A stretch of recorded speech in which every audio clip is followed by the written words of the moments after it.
Là.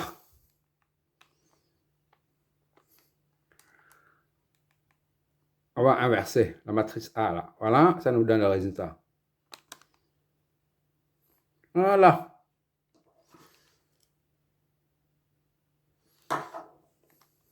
Tu vois là, tout est en nombre complexe sous forme cartésienne.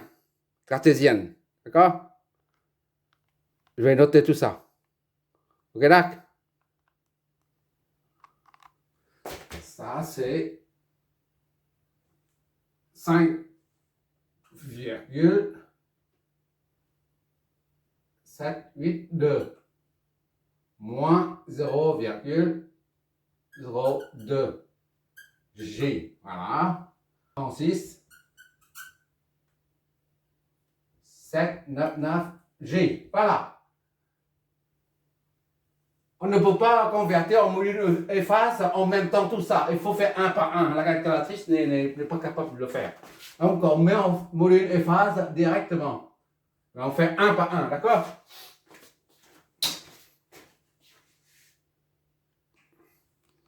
Regarde. Voilà. En module et phase.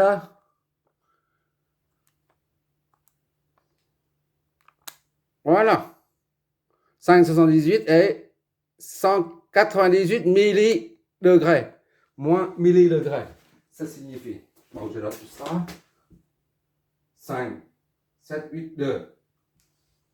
5, 7, 8, 2 et moins 0,198 degrés. Ça fait millidegrés. 198 millidegrés. Moins, d'accord? Maintenant, le deuxième.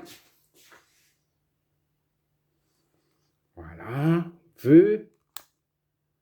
Module et phase. Hop.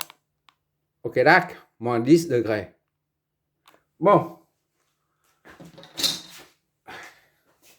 1, 431 moins 10,47 degrés.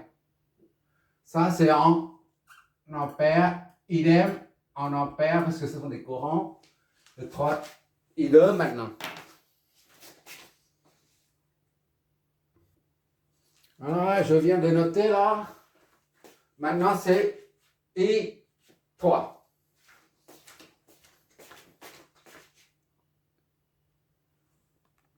V, hop là.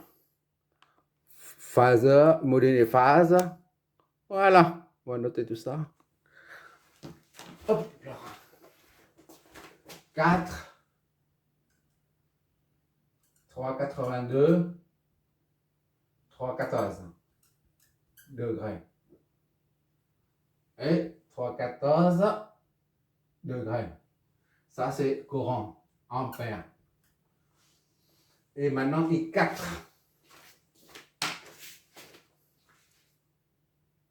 Voilà, V.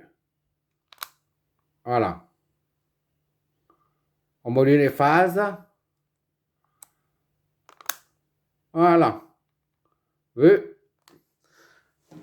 Ah. 2, 300, 2, 35. 2, 35 et 15,527 degrés. Ça, le courant. Donc, c'est ampère également. Il reste I5 et V1.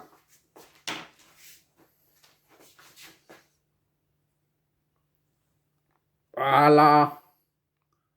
V, hop là. Module et phase. On va convertir ça. Module et phase. Voilà. On va noter tout ça. 4. 3,82.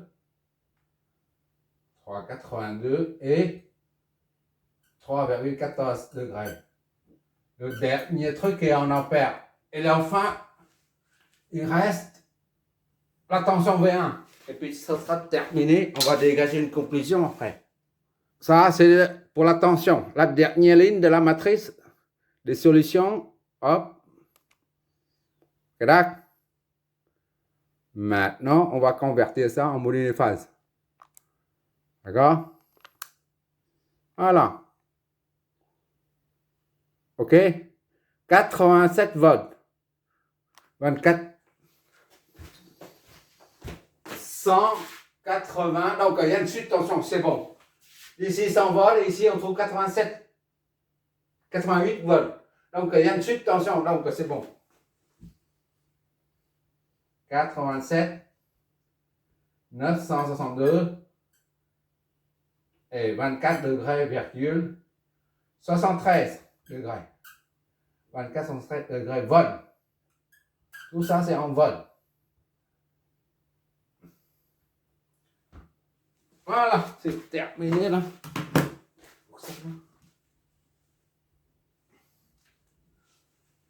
V2. V2 là, c'est ça. 1, ça donne V2.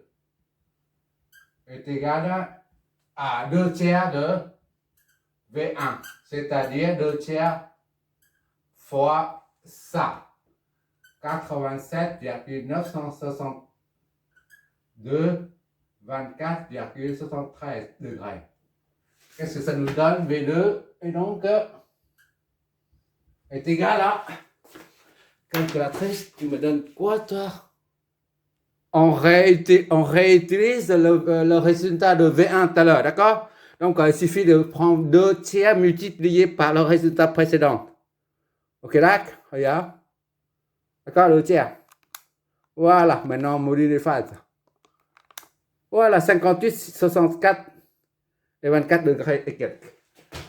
Voilà, V2, c'est 58, 642 et 24 degrés 73. Voilà, en volts. V1, V2 et tous les courants, c'est bon. Déterminer tous les courants présents dans le circuit ainsi que le V primaire, c'est V1. V secondaire, c'est V2. D'accord? Du transformateur. Et puis apporter une conclusion concernant I primaire, I secondaire. I primaire, c'est I1. I secondaire, c'est I2. D'accord?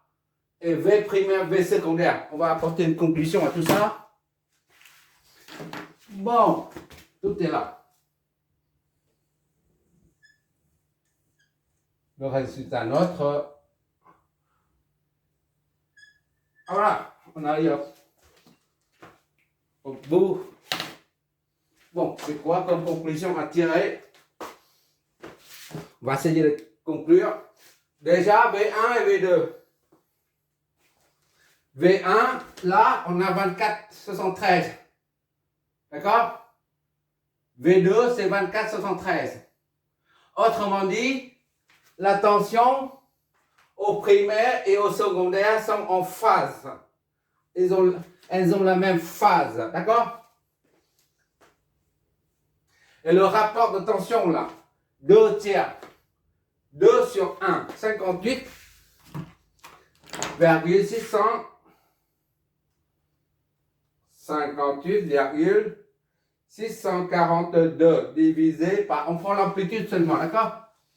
Divisé par V1, 87,962. D'accord? Tu regardes bien, ça donne bien 2 tiers. D'accord? 2 tiers, c'est la même chose. D'accord? Regarde, 2 tiers. D'accord? Donc, on vérifie, ça c'est pour vérifier seulement. Mais la conclusion concerne la phase 24,73, 24,73. V1 et V2, même si c'est orienté l'un vers bas, vers le bas, l'autre vers le haut, on a la même phase pour V1 et V2, primo. Et secondo, I1 et I2. D'accord? I1, il est là. I1 et I2. Ces deux-là. D'accord? I1 et I2. comme dans tous les exos concernant le transformateur qu'on a jusqu'à présent.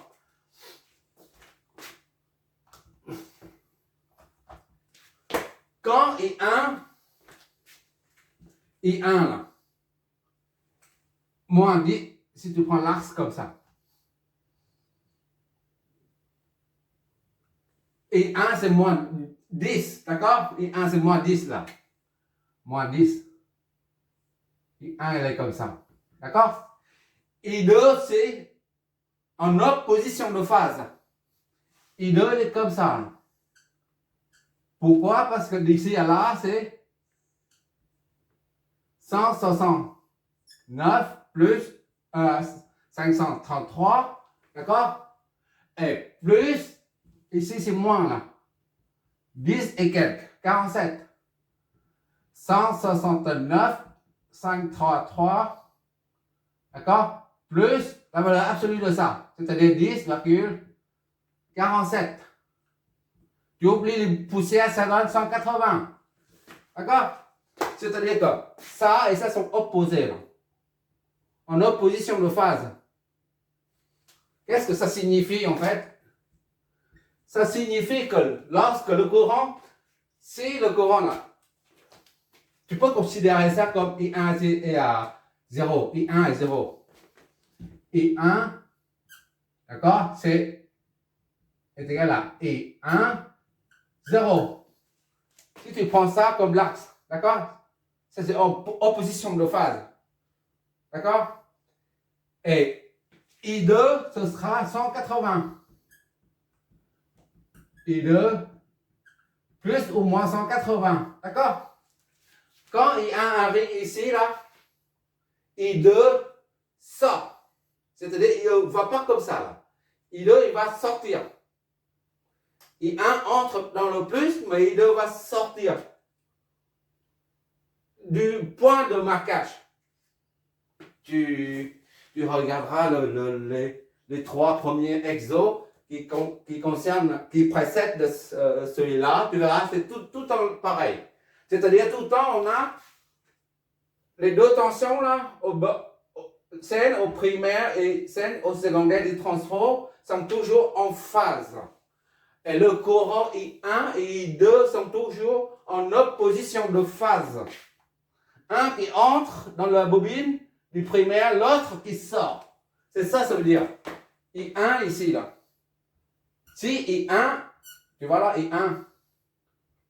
Ça, c'est I1, c'est moins 10. Je mets seulement moins la phase, d'accord? Moins 10. 47. Et l'autre, c'est I2 là, c'est opposition de phase. Opposition. On a dit tout à l'heure, supposition qu'elle entre ici. Donc, maintenant, pour entrer, quand il entre, I1 entre, ça fait moins 10. D'accord? Et si I2 entre également, là, ça fait moins 10 aussi. Mais en l'occurrence, ce n'est pas moins 10. C'est 169. C'est-à-dire en opposition de phase. C'est-à-dire I2 sort. I2 sort ici, là. Pour alimenter la charge. D'accord? Tu regarderas les trois exos qui précèdent celui-là. Tu verras que I1 et I2 sont toujours en opposition de phase. Et la tension V1, V2 sont toujours en phase. Voilà la conclusion. Si, voilà.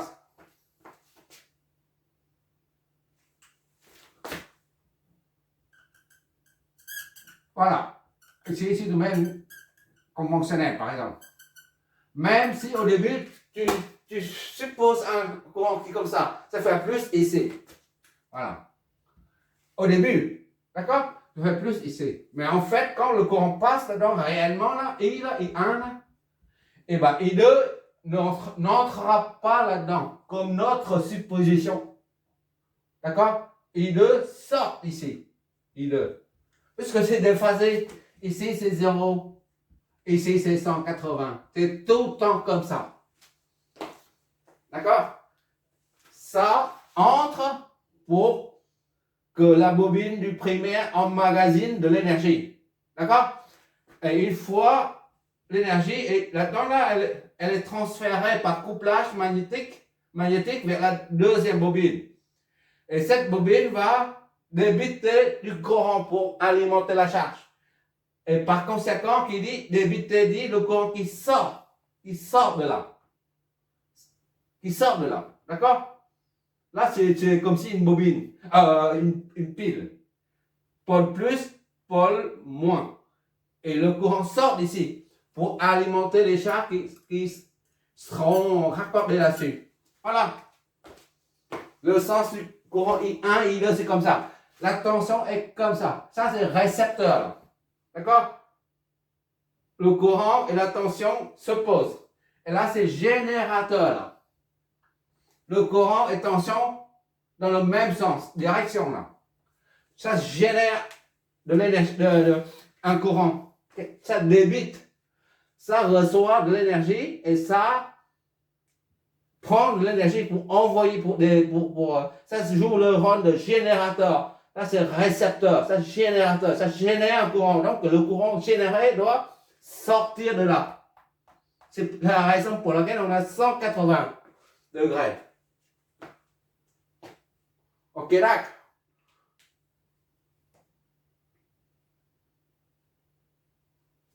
Convention récepteur ici. Ça, convention générateur là. Il sort, tension vers le haut là. C'est un peu abstrait le truc, mais je crois que... Et tout le reste, ça n'a pas d'importance. D'accord? Tout le reste, ça dépend du condensateur, tout ça. On n'a pas calculé V1, V2, VC. Tout le reste, ça dépend de la nature de l'élément réactif. Il s'agit de... Ça peut être en capacité ou inductive. D'accord?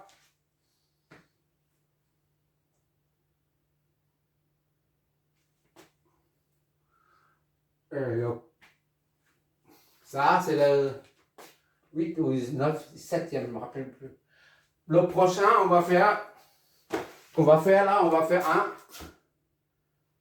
qui fait ça. 2 sources, voilà. 2 sources pour voir ce que ça donne. Pour l'instant, on a une seule source. On vient de dire, cette source va alimenter cette bobine. Et cette bobine, la bobine du premier transformateur et donc, joue donc le rôle de récepteur. D'accord? Et le deuxième joue le rôle de générateur. Ça génère un truc, l'énergie vers la charge. Là, c'est depuis les premiers exos jusqu'à présent. Mais le prochain exo, on va faire, disons, 2 sources de tension ou de courant. D'habitude, vous faites tension, maintenant, je vous fais courant pour voir ce que ça donne. D'accord? On va faire ça. 2 sources de courant. Voilà. Ou tension, c'est la même chose. D'accord? Bon. Maintenant, la prochaine fois, on verra laquelle des deux bobines joue le rôle de récepteur ou de générateur. Puisqu'il y a 2 sources. Il ne faut pas dire ça, c'est le primaire, parce que c'est alimenté par cette source. Mais tu peux aussi dire ça, c'est le primaire, la bobine, puisqu'il est raccordé à une autre source. D'accord? On verra bien ce que ça donne. Le prochain exo. On augmente progressivement le côté abstrait, les difficultés des exos. Tu regarderas le résultat des simulations. Tu vois bien, I5, il y en a ici, là. 3,14. Le déphasage. I5, c'est là. Il y a un courant qui circule là-dedans, là. I5. D'accord? Tu regarderas le résultat des simulations. Merci d'avoir regardé. Quelle heure? 10 heures et quelques. Merci.